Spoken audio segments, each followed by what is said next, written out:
Religious wars and the freedom of speech. France versus Muslims. France is on fire. Lately, we see many Christians being attacked in light of the religious wars that are going on there. There are shootings, decapitations, different kinds of violence, and all of this started after a young Chechnyan decapitated a teacher who presented a caricature of Muhammad on a lesson about the freedom of speech. And this is what I like to ask about. On the one hand, when you look at what's going on there, you understand the aspiration of the French people and of people in the 21st century in general for freedom of speech. It's very legit. I want to express what I feel, what I think. On the other hand, when I see the thousands and millions of Muslims that are offended by these caricatures, I can understand them too.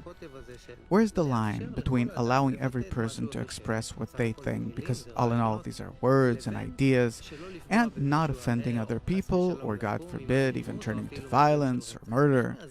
How do you balance this out? I think that it's very simple. How? It's forbidden for me to enter a realm that's not mine. What do you mean? Everyone has something that's sacred to them, special. How can I do something that offends someone else? You're talking about the caricature of Muhammad. Not only Muhammad. Why do I first of all allow myself to offend something that's precious to another person? I have an opinion about something. Can I express it, or should I keep it to myself? No, you can't express it simply so. You express your opinion, I'll express mine. Why violence? Why fight?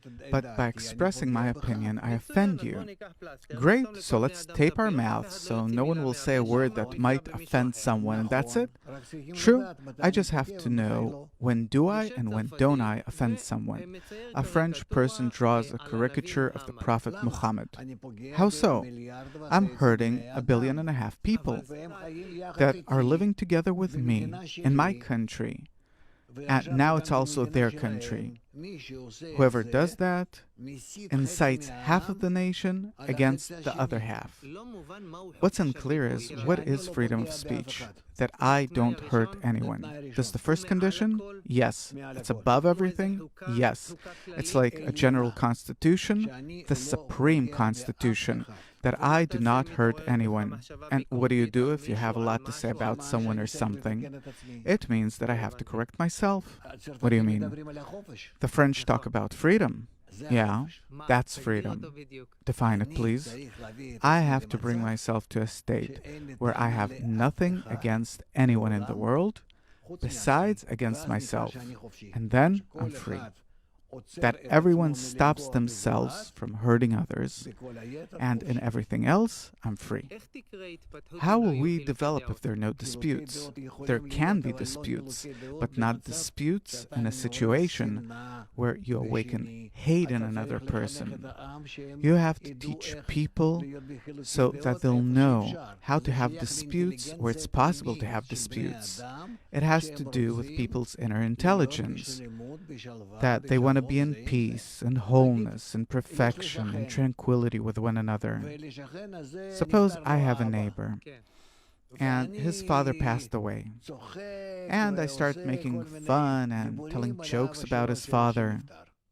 He'll want to kill me. How's that possible? It's irrational.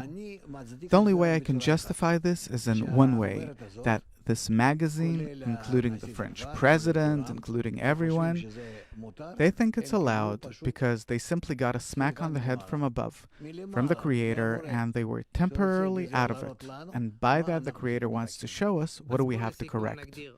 In conclusion, what exactly is freedom of speech? What am I allowed to express, and what should I keep to myself? It's forbidden to hurt others. We have to respect each other. We needn't collide on these things. For you, this is holy, and for me, that's holy. Fine. But about everything else, let's try and see, what do we have in common?